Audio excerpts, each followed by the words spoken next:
আল্লাহ রাব্বুল আলামিন আমাদেরকে পৃথিবীতে একা একা ছেড়ে দেননি। পৃথিবীতে পাঠিয়ে দিয়ে আল্লাহ পাক আমাদেরকে আসমানি কিতাব দিয়েছেন। কি দিয়েছেন? প্রত্যেক যুগে যুগে আসমানি কিতাব এসেছে। তাওরাত, জাবুর, ইনজিল, কোরআন এসেছে। আগেকার আসমানি কিতাবগুলো কি এখন চলবে না চলবে না? আগেকার আসমানি কিতাবগুলো কি এখন চলবে না চলবে না? যখন থেকে নবী মুহাম্মদ সাল্লাল্লাহু আলাইহি ওয়াসাল্লাম নবী হয়েছেন এবং তার উপরে কোরআন নাজিল হয়েছে, এখান থেকে নিয়ে কিয়ামত পর্যন্ত অন্য কোনো আসমানি কিতাব কেউ মানলে কি চলবে না চলবে না? এই বিষয়ে নবী সাল্লাল্লাহু আলাইহি ওয়াসাল্লামের একটা হাদিস বলি, তারপর সামনে যাই। একদিন নবী সাল্লাল্লাহু আলাইহি ওয়াসাল্লামের সামনে ওমর রাদিয়াল্লাহু আনহু বসে আছেন। কে বসে আছেন? ওমর রাদিয়াল্লাহু আনহু নাম তো জানেন, ইসলামের দ্বিতীয় খলিফা। নবীজিকে বলছেন যে তাওরাতে কিছু সুন্দর কথা আছে ইয়া রাসূলুল্লাহ। এই কথা বা এই স্টেটমেন্ট শোনার সাথে সাথে নবী সাল্লাল্লাহু আলাইহি ওয়াসাল্লামের চোখ মুখ রাগে লাল হয়ে গেল। হাদিসটা মিশকাতে আছে। রাগে লাল হয়ে নবী সাল্লাল্লাহু আলাইহি ওয়াসাল্লাম বলছেন যে ইয়া ওমর, হে ওমর, তুমি আমার সামনে তাওরাত পড়ছো? জেনে রাখো, লাউ কানা মূসা হাইয়ান, যদি মূসা আলাইহিস সালাম এখন জীবিত থাকতো। তাওরাত কার উপর নাজিল হয়েছে? মূসা। তাওরাত পড়ছো আমার সামনে? তাওরাত যার উপর নাজিল হয়েছে সেই মূসা আলাইহিস সালাম যদি জীবিত থাকতো এখন, ফাত্তাবা'তুমুহু, আর তোমরা আমাকে বাদ দিয়ে তার অনুসরণ করতে, ওয়া তারাকতুমুনি, আমাকে ছেড়ে দিতে, লা দালালতুম আন সাওয়াইস সাবিল, তাহলে তোমরা অবশ্যই পথভ্রষ্ট হয়ে যেতে। তাওরাত পড়ছো, এখন যদি মূসা আলাইহিস সালামও জীবিত থাকতো আর তোমরা আমাকে বাদ দিয়ে নবী মূসার অনুসরণ করা শুরু করতে, তোমরা অবশ্যই জাহান্নামী হয়ে যেতে। লাউ কানা মূসা হাইয়ান, যদি মূসাও জীবিত থাকতো এখন, আবার যদি জীবিত করা হয় আলাইহিস সালাম, লাত্তাবা'নি, অবশ্যই তাকে আমার অনুসরণ করতে হবে। কথা কি বুঝতে পারছেন? এই কারণে শেষ জামানা যখন ঈসা ইবনে মারইয়াম আসবেন, তিনি নতুন কোনো শরীয়ত নিয়ে আসবেন না। কি নিয়ে আসবেন? তিনি মুহাম্মদ সাল্লাল্লাহু আলাইহি ওয়াসাল্লামের অনুকরণ রূপেই পৃথিবীতে আসবেন ইনশাআল্লাহ। তো আল্লাহ পাক আমাদেরকে দিয়েছেন আল কোরআন, এবং কোরআন এর ব্যাখ্যা হচ্ছে হাদিস। নবী সাল্লাল্লাহু আলাইহি ওয়াসাল্লাম বিদায় হজের ভাষণে বলেছেন, এই হাদিসটা খুব ভালো করে মনে রাখবেন। তিনি বলেছেন যে তারাকতু ফিকুম আমরাইন, আমি তোমাদের মাঝে মাত্র দুটা বস্তু ছেড়ে যাচ্ছি। কয়টা বস্তু? দুটা বস্তু। লান তাদিল্লু মা তামাসসাকতুম বিহিমা, তোমরা কোশ্চিনকালেও পথভ্রষ্ট হবে না যতদিন পর্যন্ত এই দুটাকে আঁকড়ে ধরে থাকবে। ঠিক আছে? তোমরা কোশ্চিনকালেও পথভ্রষ্ট হবে না যতদিন পর্যন্ত এই দুটাকে তোমরা শক্ত করে আঁকড়ে ধরে থাকবে। অন্য হাদিসে আছে দাঁতের মাড়ি দিয়ে কামড়ে থাকবে। আপনি সামনের দাঁত দিয়ে কিছু কামড়াতে গেলে কিন্তু টান দিলে ছিঁড়ে যাবে না? দাঁতের মাড়ি দিয়ে যদি শক্ত করে ধরেন, এত সহজে কিন্তু টান দিলে ছিঁড়বে না। এই জন্য নবীজি বলছেন সাল্লাল্লাহু আলাইহি ওয়াসাল্লাম, দাঁতের মাড়ি দিয়ে কামড়ে ধরে থাকবে কোরআন এবং সুন্নাহকে। সেই দুটো বস্তু কি? নবী সাল্লাল্লাহু আলাইহি ওয়াসাল্লাম বলছেন, একটা হচ্ছে কিতাব আল্লাহ, আল্লাহ পাকের কিতাব মানে কি? আল কোরআন। ওয়া সুন্নতি নবীহি, মানে নবীর সুন্নাত, অর্থাৎ হাদিসগুলো। কোরআন এবং সুন্নাহ মিলে ইসলাম। এই ইসলামটাই হচ্ছে আল্লাহ রাব্বুল আলামিনের মনোনীত সর্বশেষ দিন, সর্বশেষ টেস্টিমেন্ট। মানে আদম আলাইহিস সালামও তো মুসলিম ছিলেন, নূহ আলাইহিস সালামও মুসলিম ছিলেন, ঈসা আলাইহিস সালাম, মূসা আলাইহিস সালাম, ইব্রাহিম আলাইহিস সালাম, এই যে লক্ষ লক্ষ নবী রাসূল, তারা মুসলিম ছিলেন না? সবাই মুসলিম ছিলেন, কিন্তু সর্বশেষ যে বিধিবিধানগুলো আল্লাহর পক্ষ থেকে এসেছে সেটা কি? কোরআন এবং সুন্নাহ এবং ইসলামের এই নতুন রূপটা, সর্বস্বীকৃত সর্বনতুন যে রূপটা, এটা কিয়ামত পর্যন্ত থাকবে ইনশাআল্লাহ। তো ইসলাম চির প্রাচীন এবং চির নতুন, চির আধুনিক। আমরা কি বুঝাতে পারছি? এখন এই ইসলামটা কি পরিবর্তনযোগ্য? উত্তর না। আল্লাহ পাক সূরা মাইদার 3 নম্বর আয়াতে বলছেন, আল ইয়াউমা আকমালতু লাকুম দীনাকুম ওয়া আতমামতু আলাইকুম নি'মাতি ওয়া রাদিতু লাকুমুল ইসলাম দীনান। আল্লাহ পাক বলছেন, আজকে আমি তোমাদের উপরে দ্বীন ইসলামকে পরিপূর্ণ করে দিলাম। পরিপূর্ণ করে দেওয়ার অর্থ হচ্ছে এখানে সংযোজন বিয়োজনের কোনো সুযোগ নাই। কেউ যদি বলে 5 ওয়াক্ত নামাজের জায়গায় 6 ওয়াক্ত বানাই দিব আমরা, ঠিক আছে? সুযোগ আছে? সুযোগ নাই। যাকাতের বিধানটা খুব কঠিন মনে হয়, যাকাতের নিসাবটা একটু কমাই দিব, পারবে? ইসলামের চুল পরিমাণ কিছু ঢোকানোর, বের করার কোনো সুযোগ নাই। কেন নাই? কারণ আল্লাহ পাক এই দিনটাকে পরিপূর্ণ করে দিয়েছেন। আল ইয়াউমা আকমালতু লাকুম দীনাকুম, দিনটাকে কামেল করেছি। কামেল মানে, কামেল পাস মানে কি? সার্টিফিকেট পাইছে পরিপূর্ণ, তাই না? সার্টিফিকেট সব কিছু না, জ্ঞান সব কিছু। এবং এই জ্ঞান শুধুমাত্র বই পড়ে অর্জিত হবে এমনও নয়। জ্ঞান আসে কার পক্ষ থেকে? আল্লাহর পক্ষ থেকে। এটা মনে রাখবেন, জ্ঞান আল্লাহর পক্ষ থেকে আসে। হ্যাঁ, জ্ঞান কখন আসবে? যখন আপনি পরিশ্রম করবেন, আপনার পরিশ্রম আল্লাহ পাক দেখবেন, আপনি ধারাবাহিকভাবে লেগে থাকবেন, আল্লাহর কাছে বেশি বেশি দোয়া করবেন, পাপ ছেড়ে দিবেন, গুনাহ ছেড়ে দিবেন, গুনাহমুক্ত অন্তর নিয়ে আল্লাহর কাছে কান্নাকাটি করবেন, আল্লাহ পাক ইনশাআল্লাহ ইলম দান করবে ইনশাআল্লাহ। ইমাম শাফি রাহিমাহুল্লাহ বলতেন যে আমি অনেক পড়ি কিন্তু ভুলে যাই। তার ওস্তাদ তাকে বললেন যে তুমি পাপ করা ছেড়ে দাও, যদি গুনাহ করতে থাকো তাহলে তোমার অন্তরে আল্লাহর নূর নাজিল হবে না। ঠিক আছে, গুনাহ মুক্ত অন্তর নিয়ে ইলম চর্চা করতে হয়। আল্লাহ পাক তৌফিক দান করুন, আমিন। আর ইলম অর্জন করে যদি অহংকার আর হিংসা চলে আসে তাহলে সেই ইলম হবে শয়তানের ইলম। শয়তান প্রচণ্ড আলেম ছিল, কিন্তু ইবলিস কি ছিল? আলেম ছিল। সে কিন্তু আলেম আর আবেদ ছিল, সে ইলম অনেক অর্জন করেছিল এবং আল্লাহ পাকের প্রচুর ইবাদত করত, কিন্তু তারপরেও কেন সে জাহান্নামী হলো? কারণ একটাই, আবা ওয়াস্তাকবারা, সে উদ্ধত হয়েছিল, অহংকার করেছিল। ইসলাম পরিপূর্ণ, এখানে সংযোজন বিয়োজনের কোনো সুযোগ নাই। এখন ইসলাম ছাড়া অন্য কোনো দিন মানলে কি হবে কিনা? আল্লাহ পাক সূরা আলী ইমরানের মধ্যেই বলছেন, ওয়ামাই ইয়াবতাগি গায়রাল ইসলামি দীনান ফালা ইউকবালা মিনহু, কেউ যদি ইসলাম ছাড়া, এই পরিপূর্ণ দিনটা ছাড়া অন্য কোনো জীবন ব্যবস্থা তালাশ করে, তার পক্ষ থেকে কশ্চিন কালেও কোনো আমল কবুল করা হবে না। এটা কার কথা? আল্লাহর কথা। একটা জায়গায় আমি ফোকাস করি যে দিন পালন করতে গিয়ে সবচেয়ে বড় চ্যালেঞ্জটা হচ্ছে, সেটা হচ্ছে আল্লাহকে পাওয়া। কি করা? যে আল্লাহর কাছ থেকে আমরা এসেছি, সেই আল্লাহকে দুনিয়াতে এবং আখিরাতে পাওয়া, এটাই চ্যালেঞ্জ। আল্লাহকে যে ব্যক্তি পেয়েছে সে দুনিয়ার সব পেয়ে গেছে। আল্লাহকে যে পায় নাই সে আসলে কিছুই পায় নাই, ইহকাল পরকালের কিছুই পায়নি। এখন আমরা আল্লাহকে পাবো কিভাবে? এটা বড় প্রশ্ন না? যে আল্লাহর কাছ থেকে, যে জান্নাত থেকে আমরা পৃথিবীতে চলে আসলাম, আর সেই জান্নাতে যেতে হলে তো আমাকে আল্লাহকে পেতে হবে। আল্লাহকে পেতে হলে আমার কি কি করণীয়?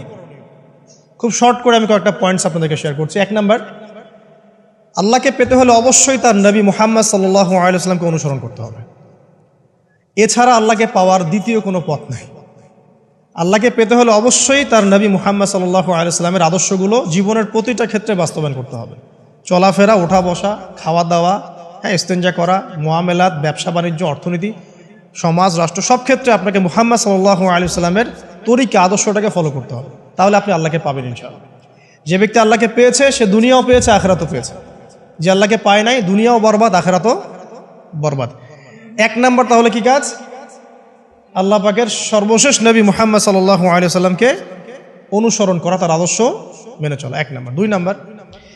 2 নাম্বার হচ্ছে 5 ওয়াক্ত নামাজ। আল্লাহকে পেতে হলে নামাজ লাগবে। নামাজ নাই, আল্লাহ নাই। ওয়াস্তাঈনু বিস-সাবরি ওয়াস-সালাহ, তোমরা সবর এবং সালাতের মধ্য দিয়ে আল্লাহর সাহায্য প্রার্থনা করো। আমরা এই জন্য নামাজে বলি ইয়াকা না'বুদু ওয়া ইয়াকা নাস্তাঈন, আমরা শুধু আপনারই ইবাদত করি এবং আপনার কাছেই সাহায্য প্রার্থনা করি। আল্লাহকে পেতে হলে নামাজের কোনো বিকল্প নাই। যে ব্যক্তি নামাজ পড়ে না, আল্লাহর সাথে তার কোনো সম্পর্ক নেই, নো কানেকশন। আপনি যে কোনো কিছু চাচ্ছেন, সেজদায় পড়ে আল্লাহর সামনে আত্মসমর্পণ করেই চাইতে হবে। ওয়াসজুদ ওয়াক্তারিব, আল্লাহ পাক কি বলেছেন? সেজদা করো, নিকটবর্তী হও। তো ব্যাখ্যা অনেক করা যায়। নামাজ না পড়লে কিন্তু মানুষ কুফরিতে লিপ্ত হয়। যে ব্যক্তি মান তারাকা সালাতান মুতাআম্মিদান ফাকাদ কাফারা, যে ব্যক্তি সালাতকে অস্বীকার করে, ফরজ নামাজকে অস্বীকার করে, সে ব্যক্তি কিন্তু কুফরিতে চলে যায়। ঠিক আছে। তারপরে বাইনা রাজুলি ওয়া বাইনা শিরকি ওয়াল কুফরি তারকুস সালাহ, একজন মুমিন বান্দা এবং অমুসলিমদের মধ্যে পার্থক্যই নামাজ। নামাজের বিষয়ে অনেক কথা আমি আগেও বলেছি, আপনারা শুনেছেন, অন্য আলেমদের কাছেও শুনেছেন। এক বাক্যে নামাজ না পড়লে ইসলামের রশিটা কেটে যাবে। মুআয বিন জাবালকে নবী সাল্লাল্লাহু আলাইহি ওয়াসাল্লাম বলেছেন যে যদি মান তারাকা সালাতান মুতাআম্মিদান, কেউ যদি সালাতকে ইচ্ছা করে ছেড়ে দেয়, ফাকাদ বারিআত মিন জিম্মাতিল্লাহ, সে ব্যক্তি আল্লাহর জিম্মেদারি থেকে মুক্ত হয়ে যাবে। তার উপর আল্লাহর কোনো জিম্মাদারি নাই, আল্লাহর নিরাপত্তা, জিম্মাদারি থেকে সে মুক্ত। তো 5 ওয়াক্ত নামাজ আল্লাহ পাক আমাদের সবাইকে জামাতের সাথে পড়ার তৌফিক দান করুন। এর পাশাপাশি নফল নামাজ বাড়িয়ে দেওয়ার তৌফিক দান করুন, এবং স্পেশালি তাহাজ্জুদের নামাজ যদি পারেন 2 রাকাত হলেও নিয়মিত তাহাজ্জুদের নামাজ পড়ার তৌফিক আল্লাহ পাক আমাদেরকে দান করুন। আর নামাজের বাহ্যিকতা নিয়ে এত বেশি ঝগড়ায় যাবেন না। এখন আমরা যত ঝগড়া নামাজের বাহ্যিকতা নিয়ে, হাত বাঁধা, রফুল ইয়াদাইন, আমিন আর পায়ে পা, এগুলো নিয়ে ঝগড়া শেষ আছে? নাই। ইসলামের বিরোধী শক্তিরা হাত ভেঙে ফেলার পায়তারা করে ফেলেছে অলরেডি। হাতই না থাকলে আপনি বাঁধবেন কোথায়? মনে করেন আপনার হাতই নাই, বাঁধবেন কি উপরে না নিচে? তো এই হাত তো ভেঙে ফেলার পায়তারা করা হয়েছে। এখন আপনি পড়ে আছেন বাঁধার কোন জায়গায় বাঁধবেন সেটা নিয়ে, অথচ পুরো বৈশ্বিক চক্রান্ত মুসলিমদের বিরুদ্ধে হাতটাই ভেঙে ফেলে দিবে। তুই বাঁধবি কোথায় হাত? তারপর দেখব। এটা আমরা বুঝতে পারি না। এটা বোঝার জন্য যে জ্ঞান, ইলম, নূর দরকার তা তো নাই আমাদের মধ্যে। এই জন্য আপোষের ঝগড়া নিয়ে পড়ে আছে। যে ছোটোখাটো যে ইখতিলাফি মাসআলাগুলো চলে আসছে দীর্ঘদিন থেকে, এগুলোর কোনো সমাধানে আসতে পারবে না কিন্তু কেউ। পক্ষে বিপক্ষে কথা চলতেই থাকবে কিয়ামত পর্যন্ত, ওইগুলো নিয়ে আমরা ব্যস্ত আছি। তো আমি রিকোয়েস্ট করব নামাজের আধ্যাত্মিকত্বের দিকে ফোকাস করেন। নামাজের আধ্যাত্মিকত্ব কি? আপনি আল্লাহর সামনে দাঁড়িয়েছেন, দুনিয়ার সাথে এখন আপনার কোনো সম্পর্ক নেই, আপনি এবং আল্লাহ, মাঝখানে কিছু নাই। নামাজে যা পড়ছেন সূরা ফাতিহা, অন্যান্য সূরা, রুকু, তাসবিহ, সিজদা, তাশাহুদ, দরুদ, অর্থ বোঝার চেষ্টা করেন এবং অর্থের দিকে ফোকাস করেন, আল্লাহকে পাবেন ইনশাআল্লাহ। সিজদায় রুকুতে যখন যাচ্ছেন আপনি চিন্তা করেন যে আপনি মহাবিশ্বের মহা শক্তিধর আল্লাহ রাব্বুল আলামিনের সামনে মাথা নত করেছেন। আপনি চিন্তা করেন যে আল্লাহ আপনাকে দেখছেন। এখন যখনই মানুষ নামাজে দাঁড়ায় আল্লাহ পাক তার দিকে দৃষ্টি নিবদ্ধ করে, এবং যখন মানুষ এদিক ওদিক তাকানো শুরু করে নামাজে, আল্লাহ পাক মুখ ঘুরিয়ে নেন। হ্যাঁ, নামাজে ওই যে আমরা যে ডিজিটাল নামাজ পড়ি না, এখন ডিজিটাল মানে 4 রাকাত নামাজ 4 মিনিটে শেষ। এক রুকু করলে সেজদা পাওয়া যায় না, সেজদার তাসবিহ পড়লে আবার এদিকে দেখা যায় যে দ্বিতীয় সেজদায় চলে গেছে অলরেডি ওঠার আগেই। অনেক ক্ষেত্রে ইমাম সাহেবরাও খুব দ্রুত নামাজ পড়ান, অনেক দ্রুত পড়ান। এত দ্রুত নামাজ পড়াবেন কেন? নামাজ জামাতে পড়লে সংক্ষিপ্ত করতে বলা হয়েছে, কিন্তু এত দ্রুত তো পড়তে বলা হয়নি। এখনও দেখবেন মক্কা মদিনায় গিয়ে নামাজ দেখবেন, মাশাআল্লাহ, নামাজটা তাদের মাশাআল্লাহ এটার প্রশংসা না করলে হকাদা হবে। নামাজটা অসাধারণ, ধীর স্থিরভাবে ফজরের নামাজ 20 মিনিট, 15 মিনিট, 20 মিনিট পড়াচ্ছে নামাজ, রিল্যাক্স। নামাজে দাঁড়ালে চমৎকার তেলাওয়াত হচ্ছে, আপনি ভুলে যাচ্ছেন নিজেকে। তেলাওয়াত হবে চমৎকার, এবং সবচেয়ে ভালো যিনি তেলাওয়াত করতে পারেন তাকে নামাজে দিতে হবে। রিল্যাক্সে নামাজ পড়বে। ক্ষেত্র বিশেষে আপনি শর্ট করতে পারেন, কিন্তু সবসময় কেন আমরা 4 রাকাত নামাজ 3 মিনিটে শেষ করে দিব? আবার নামাজের পর দোয়াটা হবে লম্বা, অথচ নামাজটাই ছিল দোয়া, নামাজটাই কিন্তু দোয়া।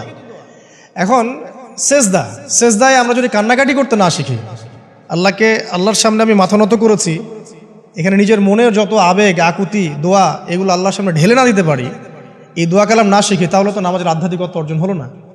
সাহাবীরা কেমন করে নামাজ পড়তেন যে নামাজ পড়ার পরেও তাদের গা থেকে তীর বের করা যায়?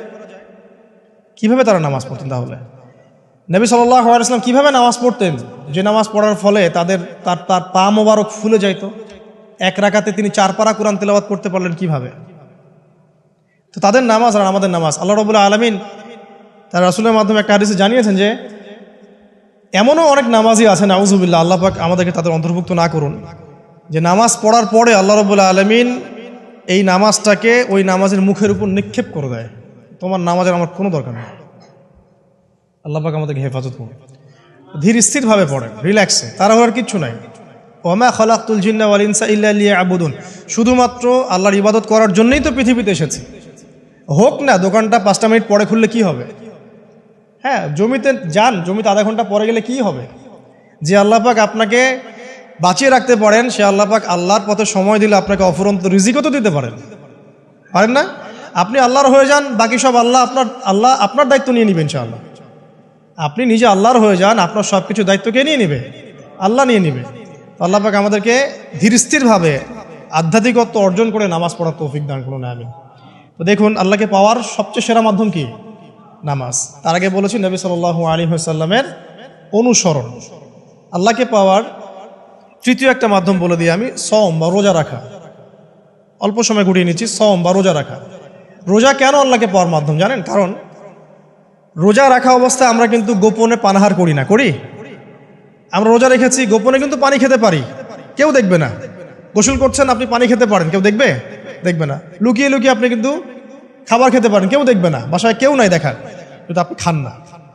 আপনি সবর করেন, সহ্য করেন, একদম সূর্যাস্তের সময় গিয়ে আপনি ইফতার করেন। এই যে কাজটা আপনি কেন করেন? কারণ আপনি ফিল করেন যে আল্লাহ আপনাকে দেখছেন। কেউ আপনাকে দেখুক না দেখুক, আল্লাহ আপনাকে দেখছেন। এটাই হচ্ছে ইহসান, এটাই হচ্ছে আল্লাহ পাকের মারিফতকে উপলব্ধি করা। আল্লাহ রাসূল সাল্লাল্লাহু আলাইহি ওয়াসাল্লাম বলেছেন, ইহসান হচ্ছে আন তা'বুদাল্লাহা কাআন্নাকা তারা, তুমি এমনভাবে আল্লাহর ইবাদত করবে যেন তুমি আল্লাহকে দেখছো। ওয়া ইল্লাম তাকুন তারাহু ফাইন্নাহু ইয়ারাক, তুমি আল্লাহকে দেখতে না পারলেও বিশ্বাস করবে আল্লাহ তোমাকে দেখছেন। এটা রোজা রাখলে উপলব্ধি হয় না যে আল্লাহ আমাকে দেখছেন? এটা হচ্ছে আল্লাহকে পাওয়ার মাধ্যম। এই জন্য রমাজানের রোজা অবশ্যই রাখবো ইনশাআল্লাহ। পাশাপাশি এই যে সোমবার, বৃহস্পতিবার, বা এই যে মাসের 3 দিন আইয়ামে বীজের সওম আছে, 13, 14, 15, আরাফার সওম, আশুরার সওম বা নফল সওম, এগুলো রাখার অভ্যাস করলে আল্লাহকে পাওয়া যাবে ইনশাআল্লাহ তাআলা।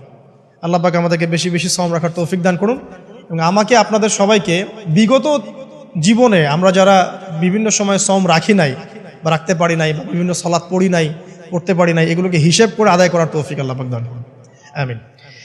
4 নম্বর একটা মাধ্যম বলে দিই আল্লাহকে পাওয়ার, সেটা হলো তিলাওয়াতে কোরআন।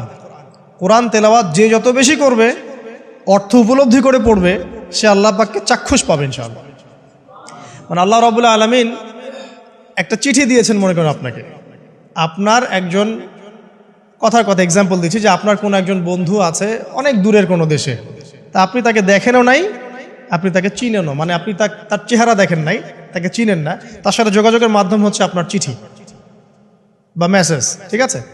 এখন সে আপনাকে কিছু মেসেজ পাঠালো, এই মেসেজের মধ্যে সে কিছু ইনস্ট্রাকশন দিয়েছে যে এইগুলো করতে হবে, এগুলো করতে হবে, বা আপনার প্রতি ভালোবাসার ইজহার করছে। মানে এই মেসেজটা যদি আপনি পড়তে পারেন, তাহলে আপনি আপনার বন্ধুর সাথে একটা কানেকশন তৈরি করলেন না? বুঝতে পারছি না?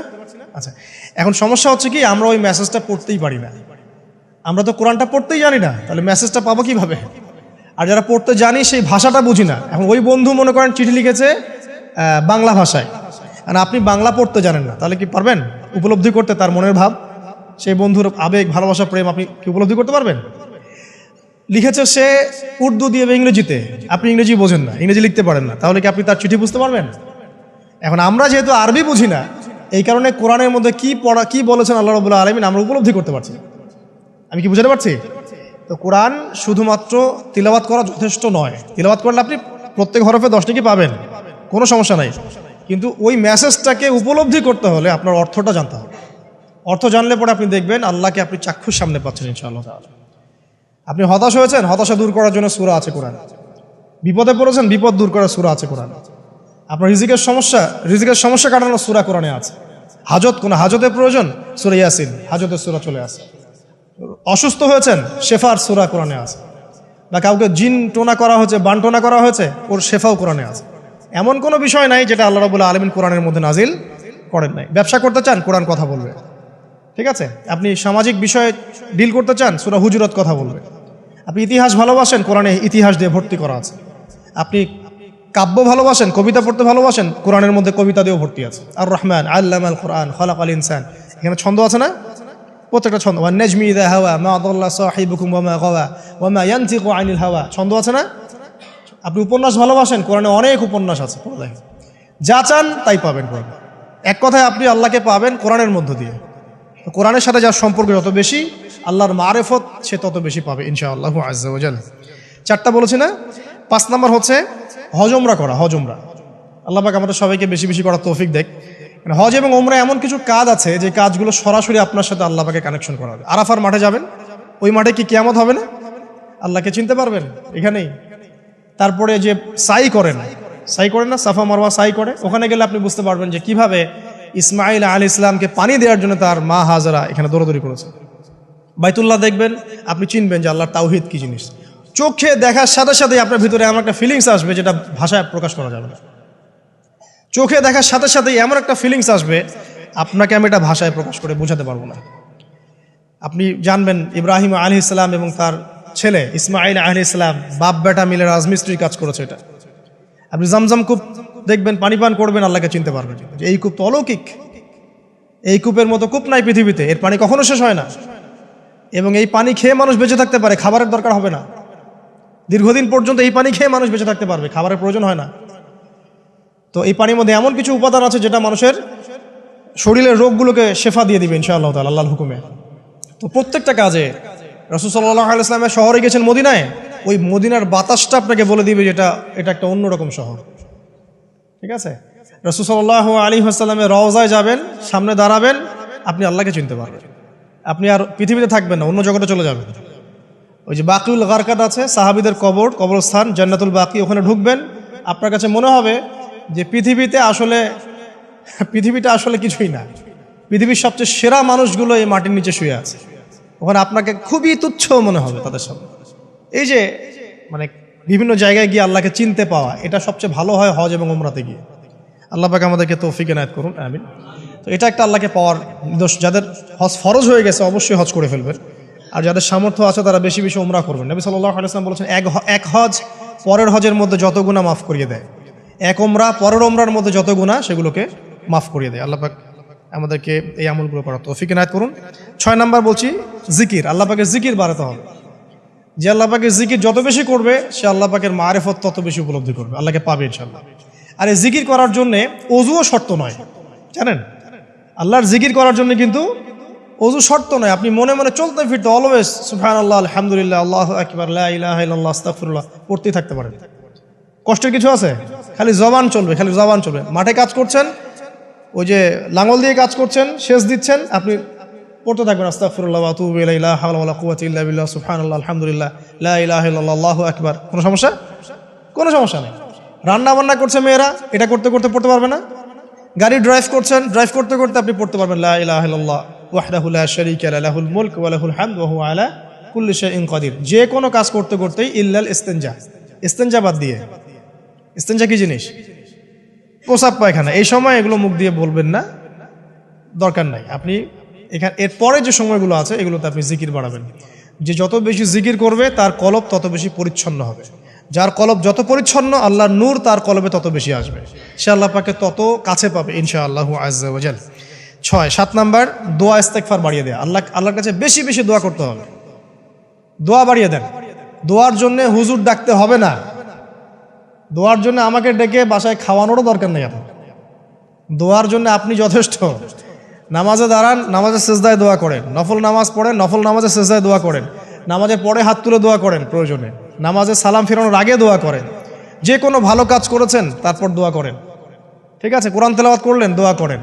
তাহাজ্জুদের ওয়াক্তে দোয়া করেন। বৃষ্টি পড়ছে তখন দোয়া করেন, ঠিক আছে? মানে দোয়া কবুলের মোমেন্ট, সময়গুলো, আজান হয়েছে, আজান ইকামতের মাঝখানে দোয়া করেন। এই যে এখন খুতবা হচ্ছে, এই সময় দোয়া করেন, দোয়া কবুল হবে। দিনই মসজিদে বসেছেন, দোয়া করেন, দোয়া করতে থাকেন মনে মনে। যত বেশি আপনি দোয়া করতে পারবেন আল্লাহর কাছে ইনশাআল্লাহ আল্লাহকে আপনি তত কাছে পাবেন ইনশাআল্লাহ। এটা আল্লাহকে পাওয়ার অন্যতম মাধ্যম। এবং ইস্তেগফার, ইস্তেগফার মানে কি? তওবা করা। আস্তাগফিরুল্লাহাল্লাযী লা ইলাহা ইল্লা হুয়াল হাইয়ুল কাইয়ুম ওয়া আতুবু ইলাইহি। এটা বেশি বেশি পড়বেন। দিনে কমপক্ষে 70 বার বা 100 বার পড়ার চেষ্টা করবেন। আল্লাহ পাক তৌফিক দান করুন। কয়টা বলেছি ভাই? 7টা। আচ্ছা, 8 নাম্বার হচ্ছে সদকা করা। সদকা, দান সদাকা আল্লাহর কাছে খুব বেশি পছন্দের। দান সদকা করার জন্য সম্পদ লাগে না, আমার কথা শোনেন। দান সদকা করার জন্য সম্পদ লাগে না, কলিজা লাগে, মন লাগে। বহু বড় বড় মানুষ আছে দান সদকা করতে পারে না, কোটিপতি, জাকাত দেয় না, আছে না? আর বহু গরিব মানুষ ভ্যান চালায়, কৃষিকাজ করে, দেখবেন 100 টাকা দান করে দিল। মন থাকতে হয়, মন, কলিজা বড় থাকতে হয়। তো যাদের কলিজা বড়, মন বড়, তারা দান সদকা করতে পারবে ইনশাআল্লাহ। আর যার মন বড় সেখানেই তো আল্লাহ নূর আসবে। সংক্ষিপ্ত মনে কি, সংকীর্ণ মন আল্লাহ নূর কোত্থেকে আসবে? কথা বুঝতে পারে নাই? তো দান সদকা বাড়ান। আপনি 1 টাকা দান করেন, 5 টাকা দান করেন, হালাল রিজিক থেকে 1 টাকা দান করেন, সেটা আল্লাহর কাছে অনেক বেশি পছন্দের। একটা হাদিসে নবী সাল্লাল্লাহু আলাইহি ওয়াসাল্লাম বলেছেন, হালাল উপার্জন থেকে আল্লাহর বান্দারা যখন একটা খেজুরও দান করে, আল্লাহ পাক সেই একটা খেজুরকে আস্তে আস্তে বড় করতে থাকেন, বড় করতে থাকেন, বড় করতে থাকেন। এটা এক পর্যায়ে পাহাড়ের সমান হয়ে যায়। এবং কিয়ামতের মাঠে মানুষ তার দান এবং সাদাকার যে ছায়া, এই ছায়ার নিচে অবস্থান করবে। আপনার বিপদ হয়েছে, দান সদকা করেন, বিপদ দূর হয়ে যাবে ইনশাআল্লাহ। জটিল কোনো রোগ হয়েছে, কোনো ডাক্তার ট্রিটমেন্ট করতে পারছে না, সদকা করেন, রোগ ভালো হয়ে যেতে পারে ইনশাআল্লাহ। সদকার ব্যাপক ফজিলত আছে। সদাকা, দান সদাকা, দোয়া, এগুলো তাকদিরের যে বিপদ আপদগুলো আছে না, ঝুলে আছে, আমাদের তাকদিরে বিপদ আছে না অনেক, এগুলোকেও সরিয়ে দিতে পারে আলহামদুলিল্লাহ। এই শক্তি আছে দোয়া এবং দান সদকার মধ্যে। আল্লাহ পাক আমাদেরকে বেশি বেশি সদাকা করার তৌফিক দান করুন, আমিন। আর সদাকা নফল না করতে পারলেও কমপক্ষে ফরজ জাকাতটুকু দিবেন, ফরজ জাকাতটুকু দিবেন। কারণ জাকাত, সদকা এবং ব্যবসা এগুলো হচ্ছে ইসলামিক অর্থনীতির মূল ভিত্তি, এর সাথে কৃষিকাজ। আর দুটো বলে শেষ করে দেই। 9 নম্বর হচ্ছে আমর বিল মারুফ এবং নাহি আনিল মুনকারের কাজ করা, মানে সৎ কাজের আদেশ করা, মানুষকে অসৎ কাজে নিষেধ করা। এই কাজটা যে যত বেশি করবে সে তত বড় ব্যবসায়ী। কারণ কি, আপনার দাওয়াতে, আপনার লেকচার শুনে, আপনার বই পড়ে, আপনার নসিহত শুনে যদি একটা মানুষও দিনের পথে ফিরে আসে, ওই একটা মানুষের সারা জীবনের যে নেক কাজ, এই সমস্ত নেক কাজের একটা অংশ আপনি পাবেন। আবার আপনি কাউকে অন্যায় থেকে বারণ করেছেন, আপনার দাওয়াত শুনে কেউ সিগারেট ছেড়ে দিয়েছে, মাদক ছেড়ে দিয়েছে, জেনা ছেড়ে দিয়েছে, পণ ছেড়ে দিয়েছে, বা হারাম সুদ ছেড়ে দিয়েছে, ওই মানুষটা এখন সারা জীবন যত ভালো কাজ করবে, এই পুরো ভালো কাজের একটা অংশ আপনি পাবেন ইনশাআল্লাহ। এর চেয়ে বড় কিন্তু কোনো ব্যবসা নাই। এই কাজটা করলে আল্লাহ পাকের রহমত নেমে আসে, আর এই কাজটা ছেড়ে দিলে আল্লাহ পাকের গজব নেমে আসবে। যখন মানুষ ন্যায়ের আদেশ এবং অন্যায় নিষেধ ছেড়ে দিবে, আল্লাহর গজব নেমে আসবে। আর মানুষ যত বেশি সৎ কাজে আদেশ করবে, অসৎ কাজে নিষেধ করবে, আল্লাহর রহমত তত কাছে আসবে ইনশাআল্লাহ। আল্লাহকে পাওয়া যাবে ইনশাআল্লাহ তাআলা। আল্লাহ পাক আমাদেরকে তৌফিক এনায়েত করুন। আর সর্বশেষ একটা বলে শেষ করে দেই, সেটা হলো যে আল্লাহর দিনের খেদমত করা বা দিনের কল্যাণে নিজেকে নিয়োজিত রাখা। আল্লাহর দিনের খেদমত করা বা দিনের কল্যাণে নিজেকে নিয়োজিত করলে আল্লাহ পাককে পাওয়া যাবে ইনশাআল্লাহ। এই পৃথিবীতে আল্লাহ পাকের সবচেয়ে গুরুত্বপূর্ণ জিনিসটা কি? নিয়ামতটা কি? আল্লাহর দিন না? এই দিন ছাড়া কি পৃথিবীতে আর কিছু আছে? একটা হাদিসে আসছে যে পুরো পৃথিবীটাই তো অভিশপ্ত। পুরো পৃথিবীটা কি? অভিশপ্ত। শুধুমাত্র দিনের এলেম অর্জনের জায়গা ছাড়া, তালেবে এলেমদের জায়গা ছাড়া, দিনী মাহফিলগুলো ছাড়া, যেখানে নামাজ হয় এই জায়গাগুলো ছাড়া বাকি সব অভিশপ্ত জায়গা। তো এখানে পৃথিবীতে সবচেয়ে গুরুত্বপূর্ণ এবং ইম্পর্টেন্ট আল্লাহর কাছে প্রিয় জিনিসটা কি? আল্লাহর দিন। তো আল্লাহর সেই প্রিয় জিনিসটাকে যারা এগিয়ে নেওয়ার চেষ্টা করবে, সেই দিনের খেদমত করার চেষ্টা করবে, দিনের জন্য একটা মসজিদ করা, একটা মাদ্রাসা করা, হ্যাঁ, একটা ভালো কোনো প্রকল্প করার চেষ্টা করবে, আল্লাহ পাক কি তাদেরকে রক্ষণাবেক্ষণ করবেন না? আল্লাহ পাক তাদের অভিভাবক হবেন না? নিঃসন্দেহ হবেন ইনশাআল্লাহ। এবং ইনশাআল্লাহ তাআলা তারা পৃথিবীতেও সফল হবে, পরকালেও ইনশাআল্লাহ তাআলা সাফল্যের চাদর তাদেরকে আঁকড়ে ধরবে ইনশাআল্লাহ তাআলা। আল্লাহ রাব্বুল আলামিন আমরা সবাইকে এই দুনিয়াতে আল্লাহকে পাওয়ার তৌফিক দান করুন, এবং যে কাজগুলো করলে পরে আল্লাহকে পাওয়া যায় সেই কাজগুলো বেশি বেশি করে করার তৌফিক আল্লাহ পাক দান করুন। এবং পরকাল আল্লাহ রাব্বুল আলামিন আমাদের গুনাহগুলোকে মাফ করে আল্লাহর রহমতের চাদরে আমাদেরকে আবৃত করে নিন। আল্লাহুম্মা আমিন। আকুলু কওলি হাযা আস্তাগফিরুল্লাহ লি ওয়া লাকুম ওয়া লিসাইরিল মুসলিমিন। বারাকাল্লাহু লানা ওয়া লাকুম বিল আয়াতিল হাকীম। ইন্নাহু তাআলা জাওয়াদুন কারীম ওয়া রাউফুর রহিম।